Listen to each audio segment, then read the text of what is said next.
2 weeks away from Election Day. And for Maryland voters, there's a big deadline tonight. If you want to vote by mail, you must request a ballot before midnight tonight. Numbers from the state show that already more than 1.6 million Marylanders have requested a mail-in ballot. Close to 500,000 ballots have already been filled out and returned.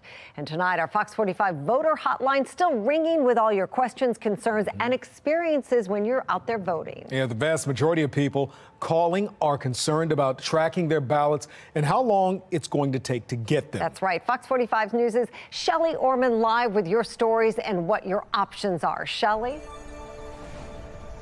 Well, Kai, Mary, we spoke with a woman last week who requested her mail-in ballot over a month ago, and she still has not gotten it. Now, this weekend, she called. She was told it was actually emailed to her, but she says she didn't get that either. She's still waiting. Today is the last day to request your mail-in ballot, but many who have already done so are asking when theirs will arrive. I said, I want a paper ballot. And she said, it's on its way. Robin Bailey spoke with the Baltimore County Board of Elections this weekend. After weeks of waiting, she was told hers had been emailed to her. So I don't know who sent it via email when I sent in the form for the paper ballot. As of today, more than 1.6 million Marylanders have requested mail-in ballots. Almost 1.5 million of those were mailed. More than 157,000 are listed as web delivery. Bailey says she'll check back in again if she doesn't get hers this week. I should have it by tomorrow. Okay. Or Thursday at the latest, depending on the Parkville post office. Some voters have said they'll just vote in person. The state says if their records show you've received a mail-in ballot, but you've not already voted, you can still do so in person, but you have to vote with a provisional ballot at the polls. So what happens when you're at the polling place and you are told to vote provisionally? In this video, the Board of Elections explains the process. They will then print a voter authority card. It does take longer. The state says it can significantly increase your wait time at the polls. You're required to meet with an election and provisional judge. You will be escorted to the provisional voting area by an election judge, where a provisional judge will help you through the provisional voting process. You'll have to fill out an application, and your ballot will not go through the scanner but be put in a provisional bag to be counted later. And those provisional ballots are actually counted on the second Wednesday after each election. You can use the state's voter website to see if your ballot was counted, and if not, why it wasn't. That information on the state website says it's available 10 days after the election as well. What should replace Baltimore's controversial, now torn down Christopher Columbus statue? We're working with Councilman Zeke Cohen and hopefully future mayor to maintain an Italian theme in that park. John Pica with the Italian American Organizations United says there are 3 leading contenders. One is Mother Cabrini, who is the patron saint of immigrants. She was sent by the Pope to New York to take care of Italian American, the immigrants. She created housing for Italian Americans and education in schools, and then she expanded to all other immigrants. Another is Amerigo Vespucci. The third option is an anonymous immigrant. That would be Italian, but would represent all immigrants. It would be a father, a mother, and a couple children. There's no timeline on when the statue will be replaced. And then we have to raise the money for it. We have to get an agreement from the city. Pica says they also plan to incorporate more of Baltimore's history in the piazza with other pedestals or plaques. There will be recognition of other individuals who lived in Little Italy before the Italian Americans did. There are 2 Native American tribes.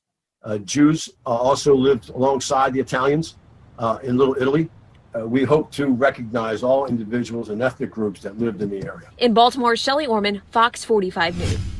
Making headlines, Baltimore city leaders want to impose a big tax on electronic smoking devices in order to help pull Baltimore out of the deficit the COVID-19 pandemic has caused. Alexa Ashwell took the proposal to an economist and joins us live with his take on it. Alexa? Well, yes, this would be a 30% tax hike on the distribution of these devices, a move an economist said would be a good move, but wouldn't fix all of the city's problems.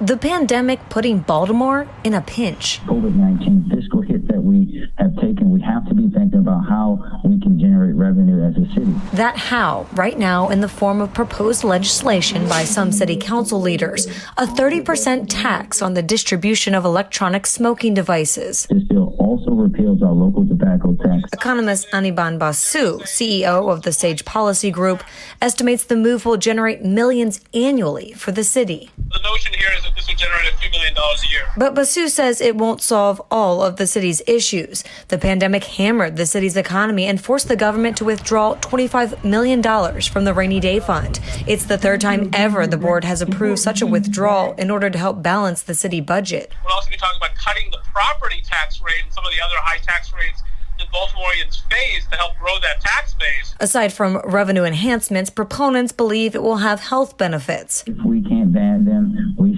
can sure tax them. But critics argue it will have a reverse effect. Taxing vapor products like combustible cigarettes, for example, is a move in the wrong direction. Increasing the cost of these products is likely to discourage people from switching to a smoke-free alternative. There'd be less encouragement for smokers to look at vaping as an alternative. A proposed new tax as Baltimore leaders search for answers to the city's growing budget crisis. Now, the proposal has been submitted to committee for review. We did reach out to Scott's office to ask about any additional tax increase proposals on the table. We have not yet heard back. Tonight, heated debate over whether to reopen local school districts. As Project Baltimore's Chris Papps explains, our recent story with the group of Baltimore County parents struck a nerve.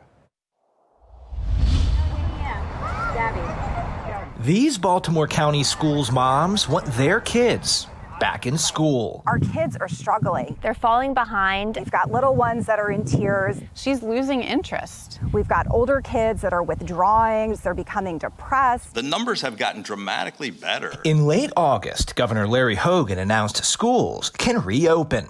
But districts like Baltimore County currently don't have plans to return until at least February. These moms say that is not acceptable. They point to local private schools and public schools in York County, Pennsylvania, that are offering options, like a hybrid model, so families can choose what works best for them. School needs to be about children. This is not about adults. This should not be about fighting between a board of education and a union. This should be about what is best for a vulnerable population of people that does not have anyone to speak up for them.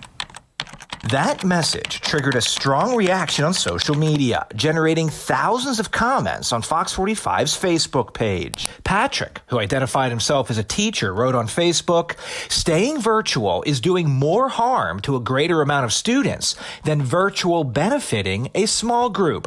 That's why teachers and students should be given a choice to return or not." Another person who identified as a teacher, Natasha, wrote, "Virtual learning is more work. The reason most teachers don't want to go back is germs." Heather replied, "My child is doing better with online classes than he was going to school." The safety concerns over sending kids back to the classroom are met on the other side with fears of too much screen time and poor mental health from isolation. Yankee wrote on Facebook, "The kids in private school have been going back since the beginning of the school year and are thriving. Like everything else, when schools are free, you get what you pay for." Much of the opposition for students to return to school has come from unions. TABCO, the Baltimore County Teachers Union, told Project Baltimore it supports county schools' plan to begin a hybrid model in February, quote, "if it is safe to do so." But the union did not define what safe means. That led Kristen to comment, "Everyone knows and has said it is safe to go back besides the teachers union. And when the unions were asked how to define safe, crickets, no comment." Others are more upset about the lack of planning months into the pandemic. Michelle wrote, "The school board has had plenty of time to put into place a plan that works. They also have many examples to go on in state and out of state on institutions that have started to return to school." Everybody keeps saying kids learn better in school, but we're not coming together and solving that and figuring out a way to offer that option to families who want to take it. The mothers we spoke with will be joining other parents for a rally to open Baltimore County schools this Wednesday at Baltimore County Schools Central Office off of Charles Street. And also this Wednesday, Project Baltimore spoke with parents just over the state line in Pennsylvania whose children have been in the classrooms since Labor Day. We'll tell you how it's going. I'm Chris Pabst, and this is Project Baltimore.